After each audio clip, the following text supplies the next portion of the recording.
los espacios de Dice, como influyen a los conductos de Hering, los de Hering a los canalículos biliares, que confluyen al hepático derecho, hepático izquierdo. Estos forman el hepático común.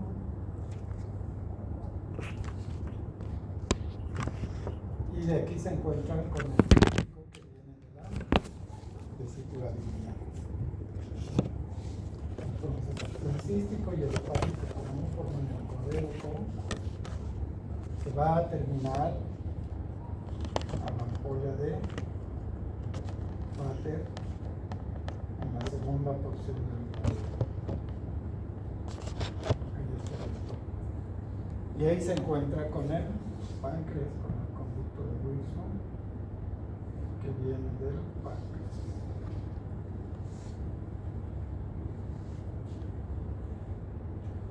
La vesícula biliar tiene una capacidad más o menos de entre 30 a 50 mililitros. Si sobrepasa esta capacidad, es que se llena de agua y se llama hidropesia o hidrosis vesicular, mayor a 50 mililitros. Y si esto ya produce dolor, ¿no? De por sí produce dolor. Normalmente la vesícula se vacía, se contrae al unísono, no hay peristalsis, es una contracción única para vaciarse. Lo único que le impide esta contracción son las válvulas de Hissler que están aquí, que son otra cosa que los pliegues mucosos, los pliegues propios de la mucosa. Entonces estas válvulas regulan esa contracción y cuando se vacían directamente al duodeno. Ya hemos visto que se contrae por el estímulo de la colecistocilina.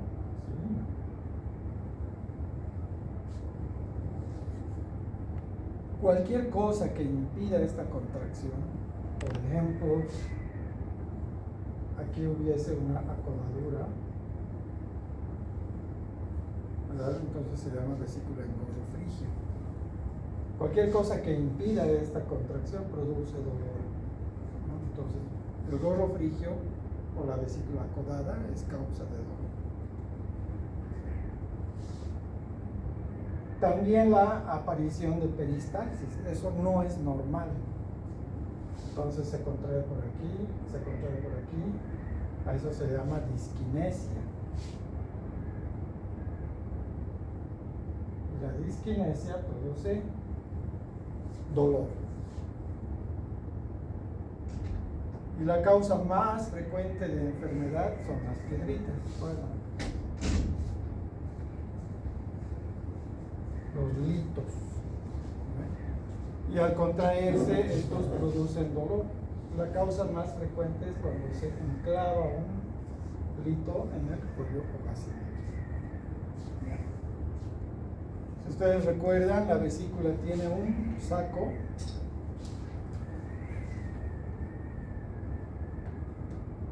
una bolsa de Hartmann, un cuello y el conducto cístico. Esas son las partes de la vesícula. Algunos le llaman bacinete, no sé si a lo saco o aquí, pero es difícil encontrar eso en los libros de anatomía. Pero la bolsa de Hartmann es esta porción abultada que tiene la vesícula y el cuello es esta parte que da inicio al conducto cístico. Si el cálculo se enclava aquí, eso produce dolor. Y ha tapado el drenaje de la vesícula, entonces va a aumentar de tamaño y eso también produce dolor. El dolor al principio es de carácter bioquímico, irritativo, inflamatorio, y eso es lo que se llama colecistitis, inflamación del saco de la vesícula. Ahí sí, si tenemos un paciente que está con dolor y no hay piedras, en la ecografía se llama colecistitis alitiásica, o sea, sin litos. Pero si hay piedritas y es su primer cuadro, se llama colecistitis litiásica. Como es el primer cuadro, es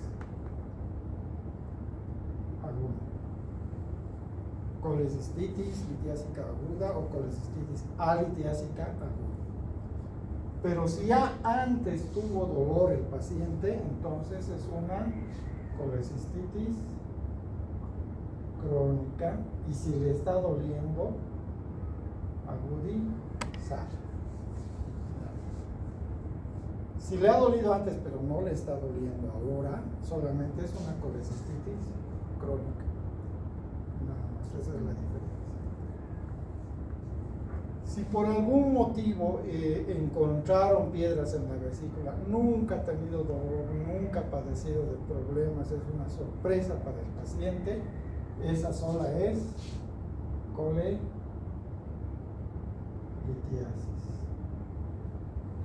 Piedras en la vesícula, nada más. Depende mucho de eso el cuadro. Entonces, en otras palabras, la colecistitis crónica y la colelitiasis no tienen dolor en ese momento. En cambio, la colecistitis aguda o la colecistitis crónica agudizada, sea litiásica o alitiásica, tiene dolor en ese momento del estudio. Esa es la única diferencia en la nomenclatura. Hasta ahí todo eso, ese es un proceso inflamatorio. Generalmente en pacientes diabéticos, en pacientes inmunodeprimidos, VIH, TBC, etcétera, etcétera, o en pacientes de riesgo como los ancianos, estos más de las 24 horas de no ceder el cuadro, o para una persona adulta mayor a 48 horas, sin ceder el cuadro, ya no se va a convertir en un proceso inflamatorio, sino se va a infectar.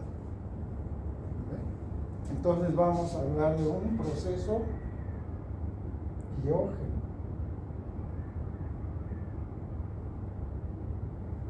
Biocolecistitis.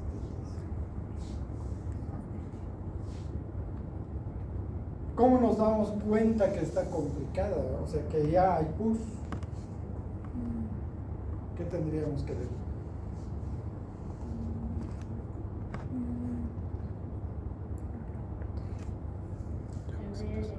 Malestar general, fiebre. Fiebre. El laboratorio. La pus es igual a fiebre. ¿Qué más? Sudoración. Eso va con la fiebre. La fiebre es un síndrome, ¿eh? O sea, diaforesis, palidez, puede haber dolor, mialgias, artralgias, constipaciones, etc. ¿Qué más? Leucocitosis.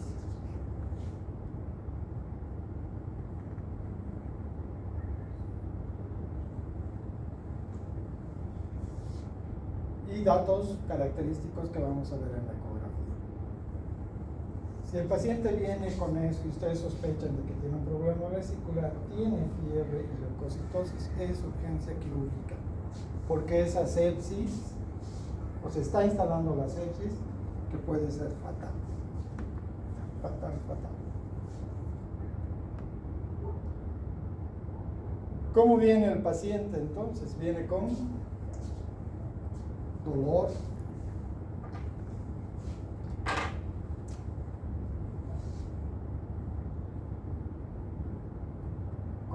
el dolor es característicamente en el cuadrante superior derecho, puede ser en epigastrio irradiado hacia la parte posterior o hacia el lumbar, es decir, transfictivo, puede ser en hemicinturón de epigastrio a cuadrante superior derecho, puede ser mesogástrico irradiado a cuadrante superior derecho o solamente epigástrico o mesogástrico. ¿De qué depende? De la posición de la vesícula y del lito enclavado.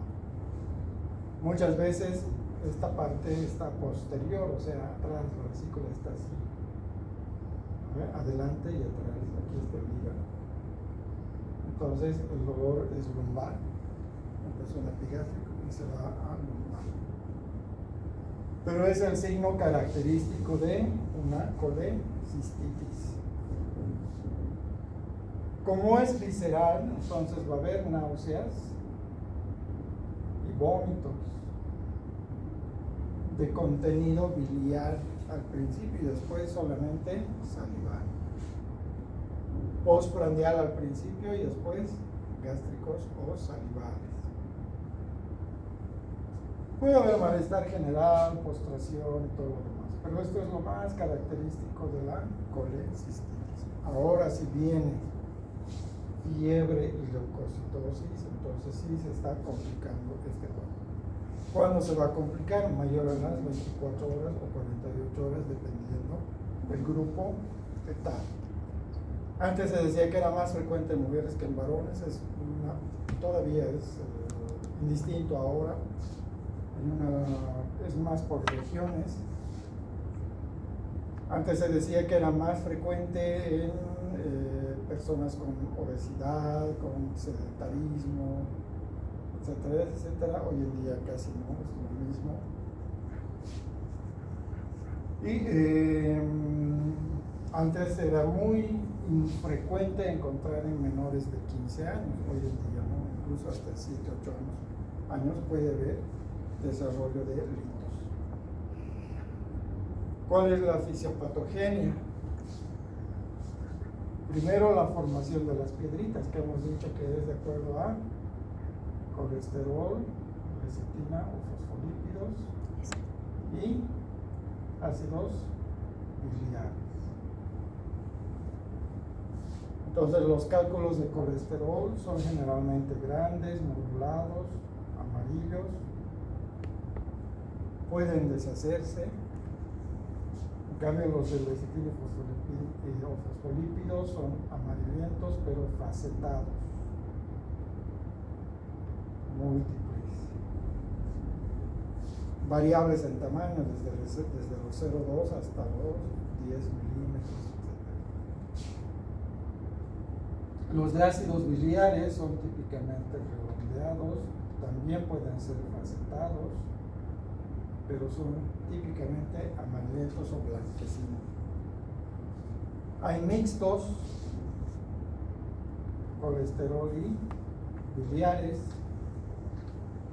o ácidos biliares y fosfolípidos, y hay los de oxalato o gluconato de calcio o fosfato de calcio, que son pequeños y oscuros,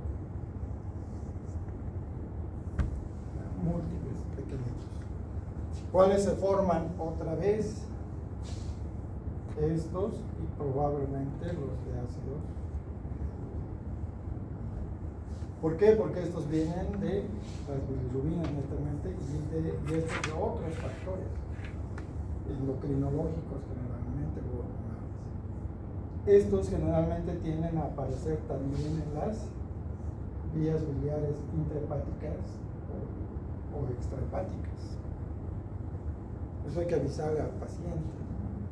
No es que se han dejado piedras, sino que ese tipo de piedras vuelven a producirse. Si siguen los factores que iniciaron, se van a producir.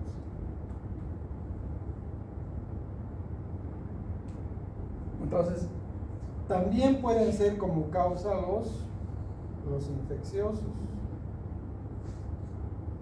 Dentro de estos, la salmonela tífica. Las vías biliares son reservorio de la salmonela tífica, es la causa más frecuente de las colecistitis alitiásicas. Para estar seguros de estos tienen que tener por lo menos 2 laboratorios positivos, ¿no? Que son la reacción de Hidalgo. Si son 2 y tienen cuadros repetidos de una colecistitis alitiásica, lo más probable es que sea por una salmonelosis. El tratamiento es la colecistectomía, porque es reservorio de esa enfermedad. Si no, cede con internación, antibióticos y saben que esto cede a la ciprofloxacina todavía.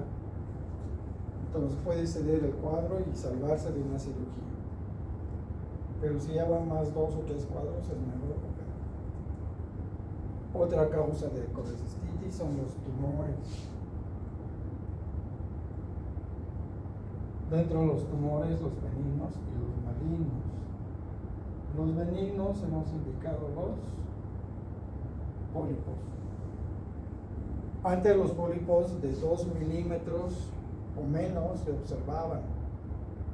Pero hoy hemos visto y repetido hasta el cansancio que la historia natural del cáncer puede empezar en un pólipo.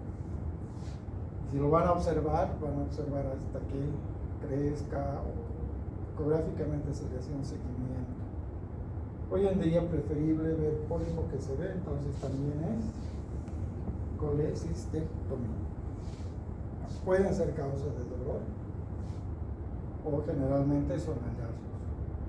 En cambio los malignos,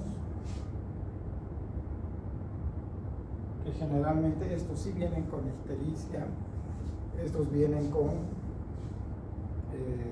la vesícula de porcelana, o sea, calcificación de la vesícula, o con una vesícula esclerotrófica.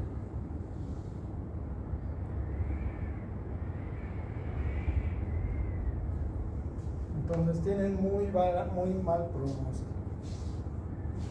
Es menor al 20% de sobrevida a los 5 años. No sobreviven el año. No pasan el año los pacientes con cáncer de vesícula. Haga lo que se haga. ¿Por qué la esclerotrófica? La esclerotrófica es una vesícula que nunca ha funcionado. Se quedó ahí en su formación antigua, nunca se llenó de bilis, no ha desarrollado su mucosa, desarrolla piedras, a veces única, a veces varias, y es causa de dolores frecuentes y leves. Rara vez son intensos y el paciente generalmente nos hace pasar con analgésicos hasta que la ecografía indica que es un saco, si es que se puede ver, de unos 2 o 3 centímetros, no distensible, etcétera, etcétera. Entonces hay que sacar porque tiene mucha relación con el cáncer de vesícula.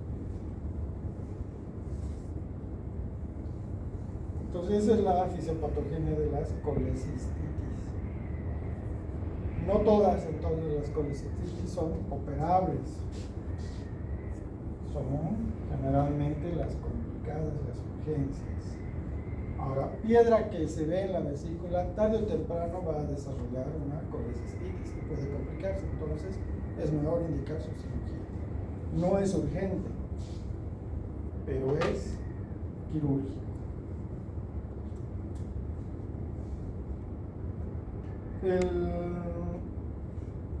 ¿Qué nos puede ayudar para ver hacer el diagnóstico definitivo? El gold estándar es la ecografía. La otra sonografía. Nos va a dar tamaño, distensión, grosor de paredes.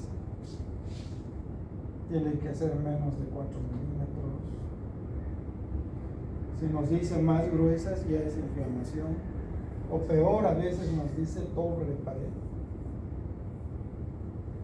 Ese es otro signo de FIO.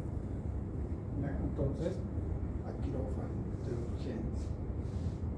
Mientras más gruesa la pared, más urgente su cirugía. Nos va a dar la presencia de cálculos, el tamaño de los cálculos, la localización de los cálculos y si esta colecistitis sea complicado o no sea complicado. Con la ecografía tiene alta sensibilidad y alta especificidad. La tomografía es dependiente del tipo de corte, es decir, de qué modelo de tomógrafo sea. Normalmente los tomógrafos son entre 5 y 10 milímetros de corte, esos son los cortes que realizan. Si los cálculos son pequeñitos o es único o las paredes no están adecuadamente cortadas, no vamos a ver con la claridad que ve una ecografía. Ahora, si es un tomógrafo de sustracción digital con cortes finos de 2-3 milímetros, por supuesto que va a ser igual que o mejor que la ecografía. ¿En qué nos ayuda la tomografía? En esta.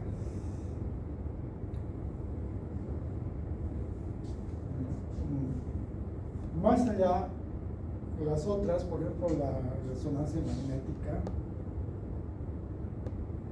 no le gana en la colecistitis. Tal vez puede ser igual que la ecografía, la diferencia va a ser en costo. Una ecografía promedio debe estar a unos 400 bolivianos, me imagino, ¿no? 400 o 500. En cambio, la resonancia magnética promedio está a 4.000 bolivianos. Entonces hay mucha diferencia para la misma sensibilidad y especificidad. En laboratorios, lo único que nos va a ayudar es la leucocitosis.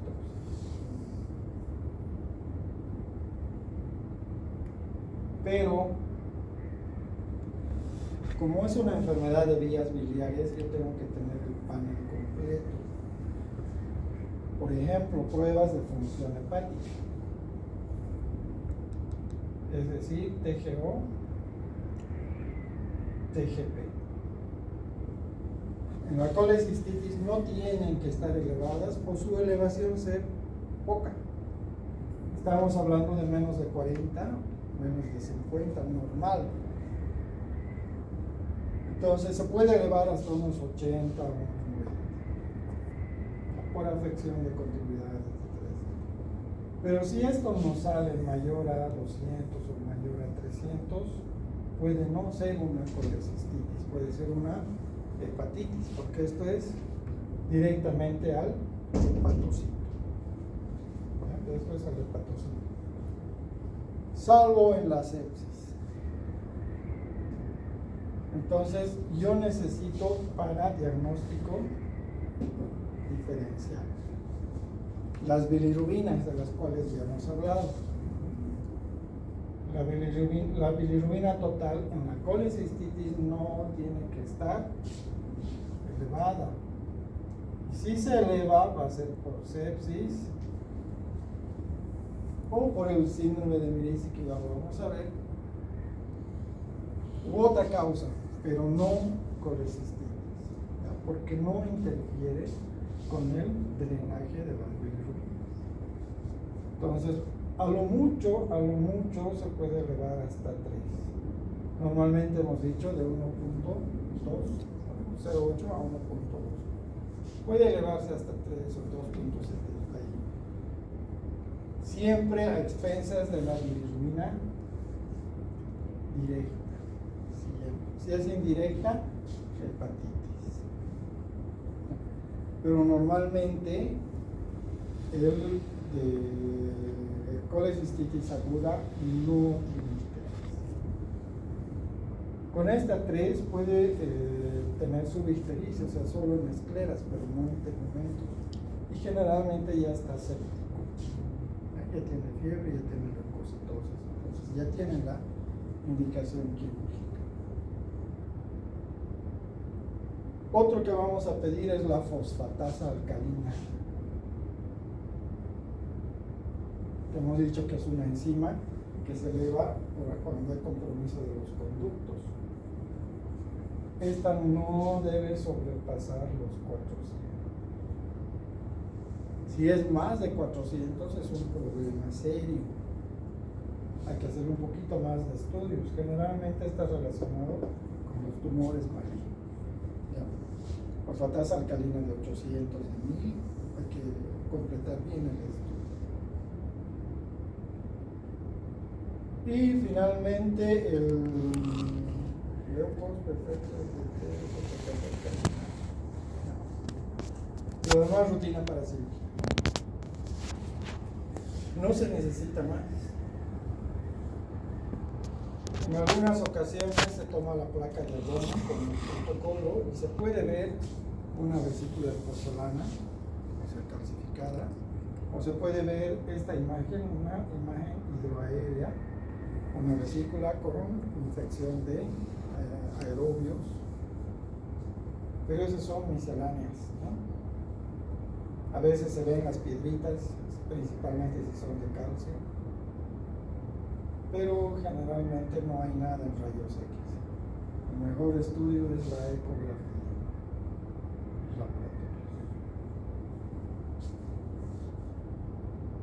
¿Cuáles son las complicaciones de la colecistitis? Una ya hemos visto, la tiocolecistitis.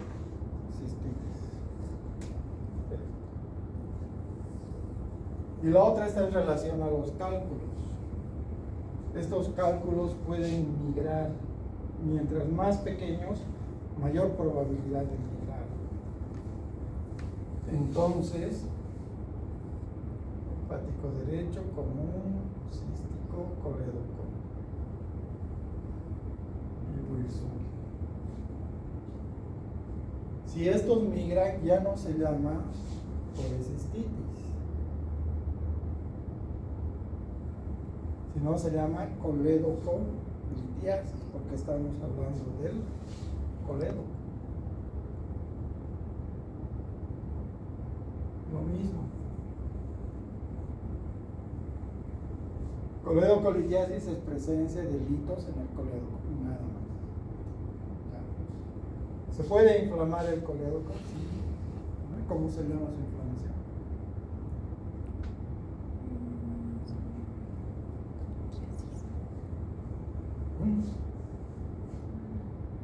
De la vesícula es colecistitis. Del colédoco.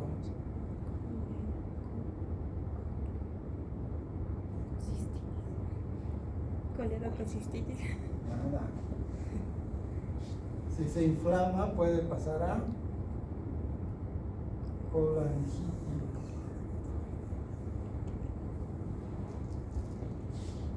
Ustedes ya han estudiado la colangitis. ¿Qué es la colangitis? Es una inflamación del conducto colédoco cuya fisiopatogenia es la obstrucción. Por tanto, el aumento de presión. Esto aumenta de presión y entonces va a producir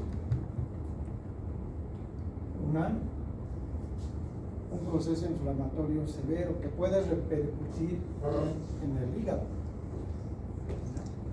Entonces vamos a tener la colangitis primaria, que es una inflamación del colédoco de cualquier origen, menos de estas piedritas. Y tenemos la secundaria, que es secundario a otra patología, como por ejemplo en la vesícula, la coledocolitiasis. O en los tumores que comprimen el colédoco, también producen colangitis secundaria. Y aquí tenemos la colangitis esclerosante.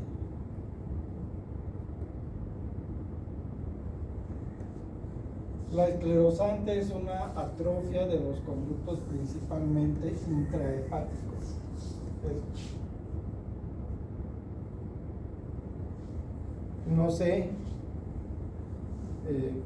No aumentan en diámetro cuando se llenan de los líquidos biliares.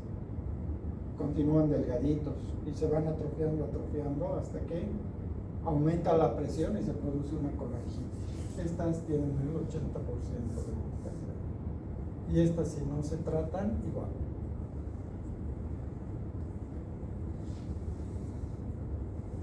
Entonces, como el problema es de presión, tenemos que liberar la presión.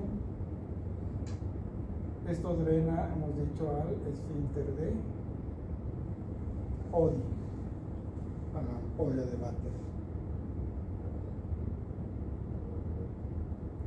Ahora sí, el paciente tiene dolor,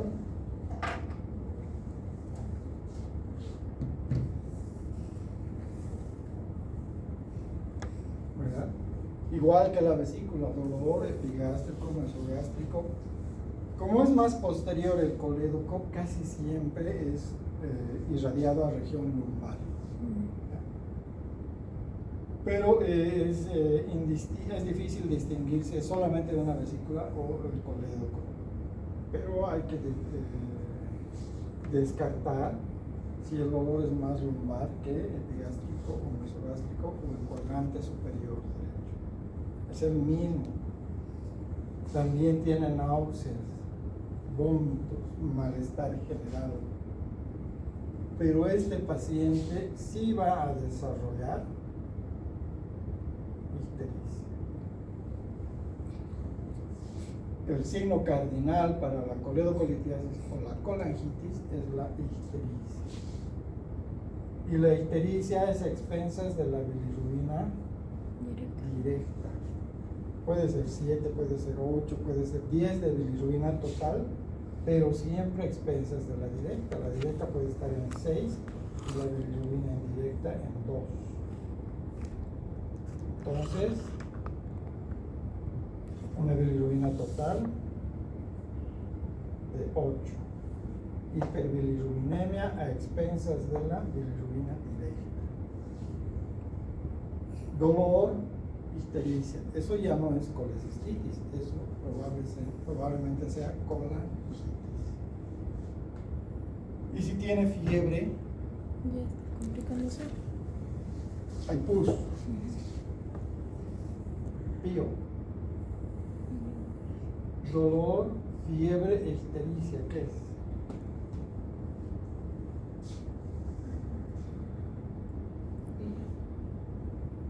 Dolor, fiebre, ictericia. Triada de. Esto tiene que ser de memoria.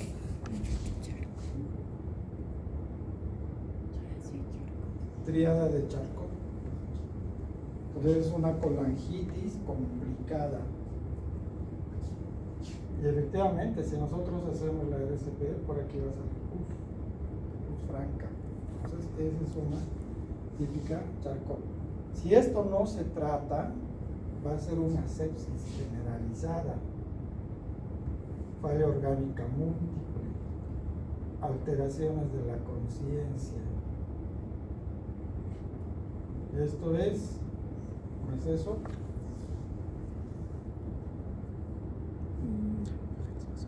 De memoria tiene que ser todo eso.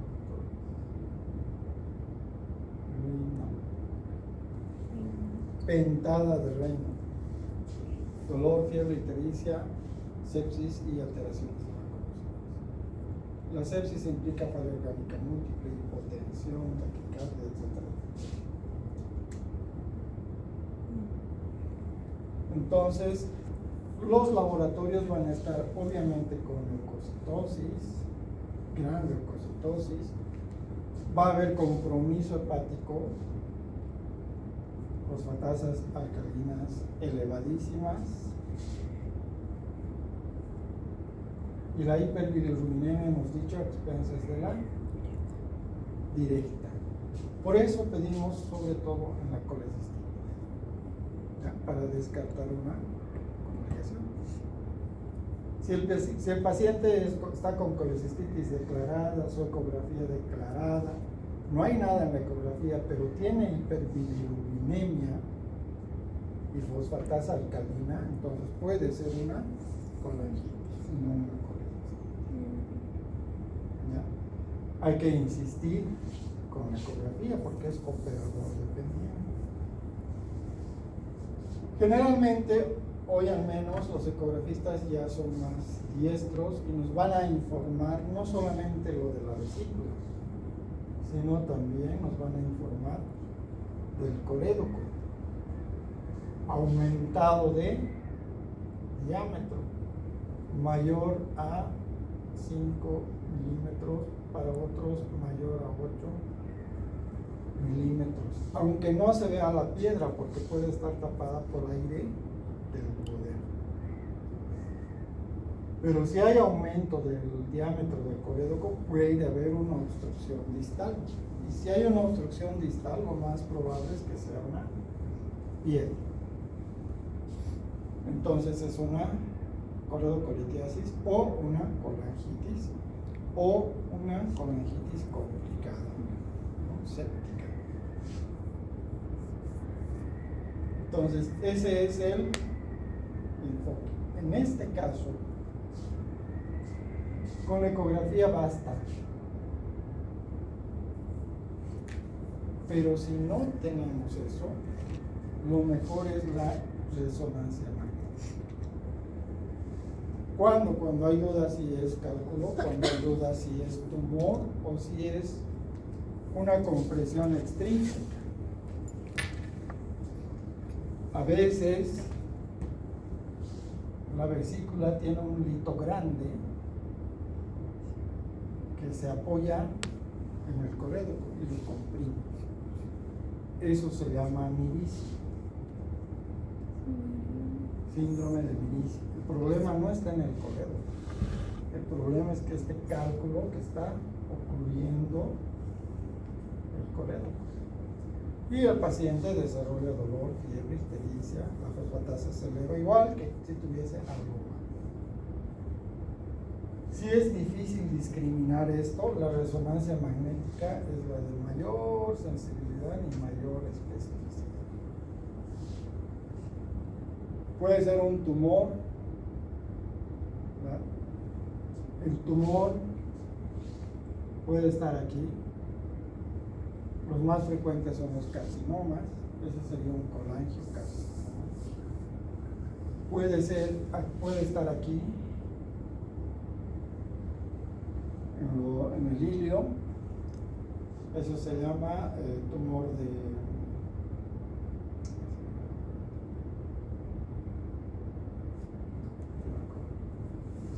colangiocarcinoma o ahorita me acuerdo. Es justo en la confluencia de los hepáticos.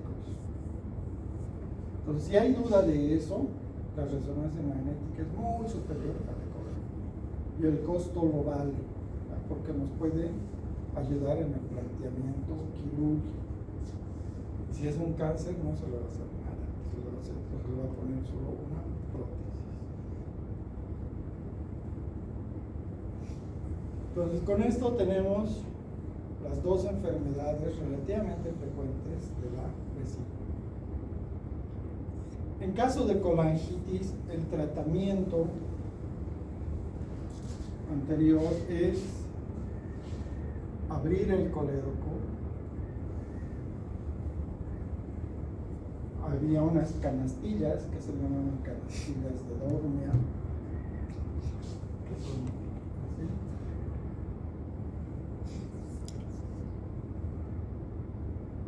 Obviamente cuando se les jala, atrapan el cálculo ahí y se extraen.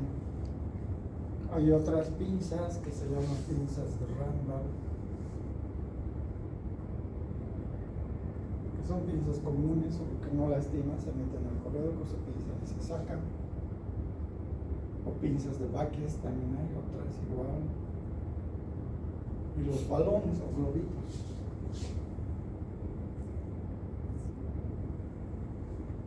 Entonces se metía aquí el balón a través de esto, se infla aquí y al extraer salen los campos. Después de abierto el colédoco se pone una sonda. Se cierra esto, pero con una sonda en T.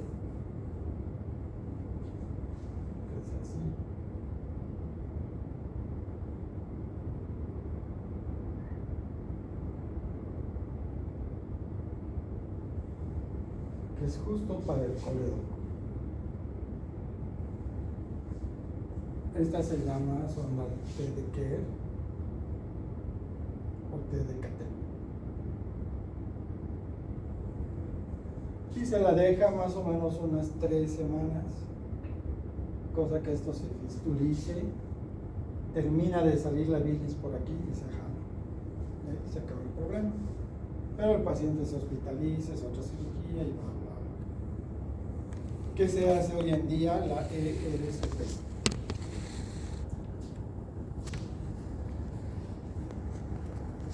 seco. Esto es en inglés y esto es en castellano. Colédoco, pancreatografía retrógrada endoscópica. Es decir, que se mete el endoscopio por el esófago, el estómago, se llega al duodeno y ahí se trabaja. Y es retrógrada porque estamos haciendo al revés, porque de aquí hacia aquí. ¿Qué se hace en la RCP? Esto que ven aquí, entonces se ve el esfínter de Oddi. El esfínter de Oddi tiene tres componentes: el conducto colédoco, el conducto de Wilson y el esfínter de Oddi propiamente dicho. Cada uno tiene su propio esfínter.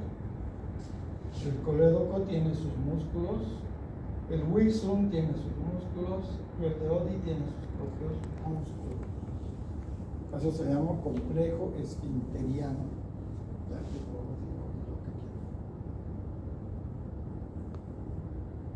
Estos sobresalen a lo que se llama la ampolla de Vater. Obviamente nosotros no vemos esto, solamente vemos la ampolla, la mucosa del intestino. ¿Y qué se hace en la RCP? Se mete una sonda y se hace una esfinterotomía. Se corta. Más o menos 1 centímetro es lo ideal. Entonces, a partir de ese agujero se sacan los litos, las piedritas. ¿Cuál es la ventaja de la RCP contra la coledocotomía? Es ambulatoria, es bajo sedación, no requiere ninguna sonda, nada, prácticamente menos estancia hospitalaria, mucha la ventaja. Solo que sí es más propensa a hacer pancreatitis.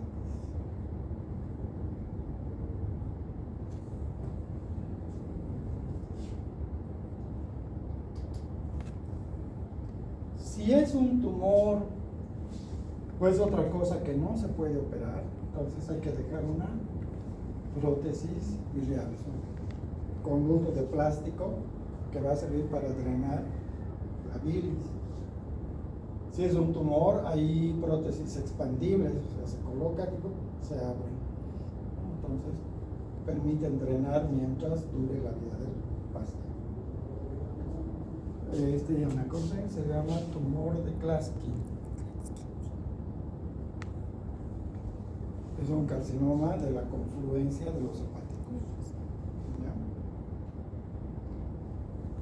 ¿Ya? El Klatskin es prácticamente inoperable y en sí todos los colangiocarcinomas tienen muy pobre pronóstico, un poquito menos que el de la vesícula, pero igual no sobrepasan el año, con baja calidad de vida. Si el tumor es compresivo, prótesis, no hay otra. Ahora, si el tumor es resecable, si es aquí es pequeñito, se puede subir aquí yeyuno y ya anastomosarlo al hepático. Entonces sería una anastomosis hepato-duodenal o hepato-yeyunal. Hepato por el conducto hepático.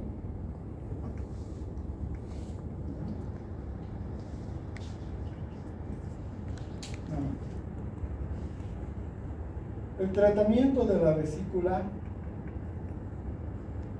ustedes ya conocen, es la colecistectomía laparoscópica, el gold standard. ¿Qué se hace en la vesícula?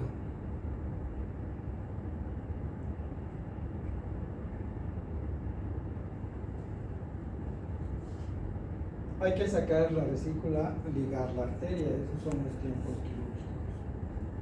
Ustedes recuerdan que todo esto está en el ligamento menor o epiplón menor. Aquí está la porta y aquí está la arteria hepática, que va a dar la arteria cística. Y obviamente el colédoco.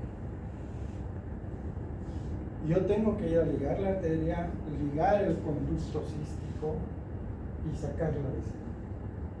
¿No? Esa es la colecistectomía. Tanto abierta como laparoscópica se hace lo mismo. Hay una anterógrada, es decir, empiezo en el cuello y termino en el saco. Hay una retrógrada, empiezo en el saco y termino en el cuello. Y hay una mixta. Ligo la arteria, ligo el conducto cístico y empiezo de aquí. Esas son las técnicas descritas, tanto para la abierta como para la laparoscópica. ¿Qué es el tiempo entonces? El tiempo quirúrgico es disección del meso, cortar el meso para encontrar la arteria y el cístico. ¿Dónde está la arteria? Entre el reborde hepático, el conducto colédoco y el conducto cístico. Ahí está la arteria. A esto se llama triángulo de Calot. Entonces ustedes van a ver en los protocolos disección del Calot. ¿Qué significa? Que están cortando el epiplón menor hasta ver la arteria y el conducto cístico. Más esto ya tenemos los elementos. Entonces en la laparoscópica es clip, doble si quieren, y en la abierta es ligadura, ¿no? Ligadura y sección, y después se saca el saco, exéresis del saco. La cirugía abierta se hace por incisión tipo Coger.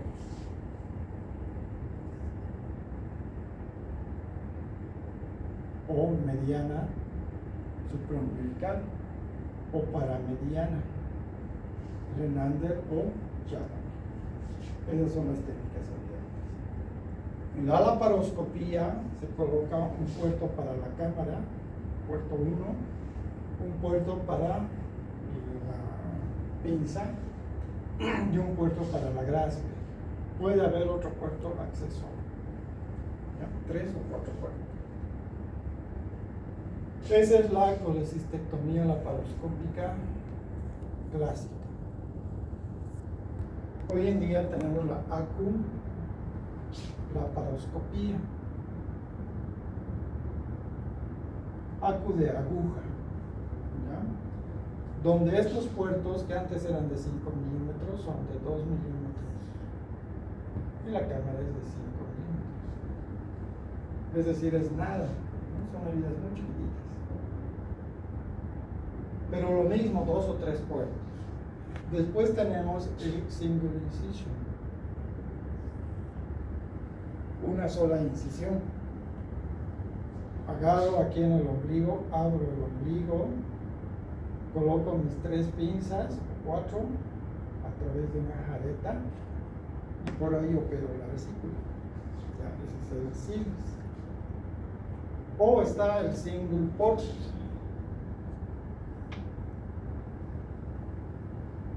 que es un trocar, un solo trocar, a través del ombligo, que tiene ya los 4 puertos, para la cámara y para las 3 pinzas. Es un solo puerto, single port. Tenemos el nose, cirugía por orificios naturales, donde en la mujer se ingresa a través de los paramétrios. Está la vagina, el útero, por aquí. Por ahí se ingresa, se utiliza endoscopio, o sea, flexibles, y se opera la vesícula. Y en el varón, transgástrica. Se abre el estómago, se opera por el estómago y al salir se opera por el estómago. Y finalmente está la robótica,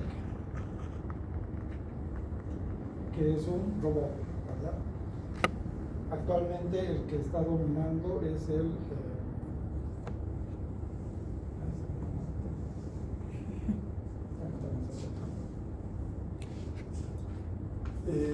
Da Vinci.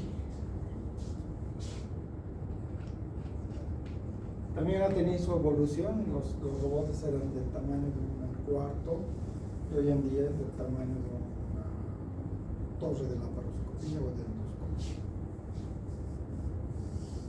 Y la cirugía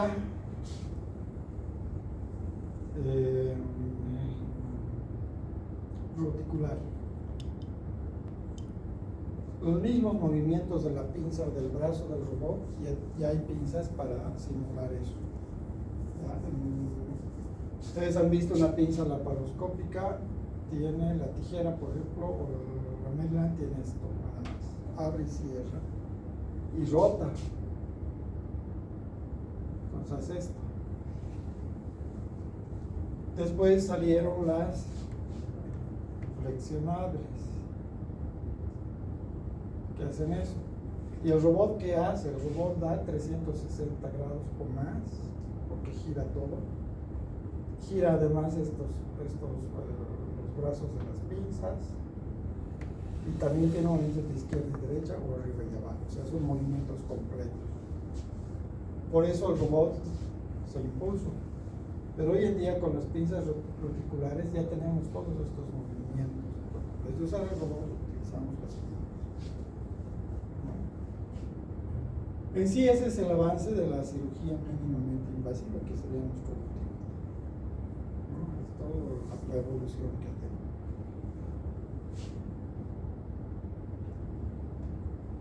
Preguntas hasta ahí. Doc, ¿por qué el RSP puede causar pancreatitis? ¿O tiene más incidencia de pancreatitis? Ahora vamos a ver pancreatitis. Todo es con el aumento de presión. Entonces, en la RCP, sí, al meter el contraste, si entraste al conducto pancreático y le metes el contraste, entonces le aumentas la presión. Este maneja no más de 25 centímetros de agua y este no más de 13. Entonces, si tú metes más presión aquí, ya. Y también, bueno, por lo menos cuando me explicaron vesícula, me dijeron que igual era típico, no patognomónico, pero típico, el dolor después de las comidas grasas. Pero Sí. ese ya, como que ya no lo he escuchado tanto como algo típico, pero que podría. En las colecistitis por hipercolesterolemia, la ingesta de colecistoquinéticos sí es típica, ¿no? Clásica. Los pacientes dicen generalmente eso: he comido maní o he comido algo rico y todo eso, y me empieza el dolor. Pero la fisiopatogenia empieza en el enclavamiento. Entonces, cualquier comida copiosa, cualquiera, puede producir dolor.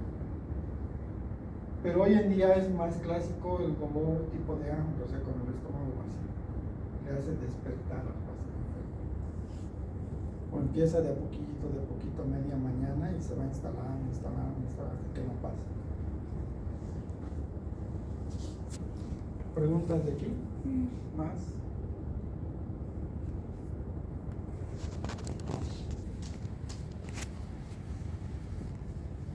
En la pancreatitis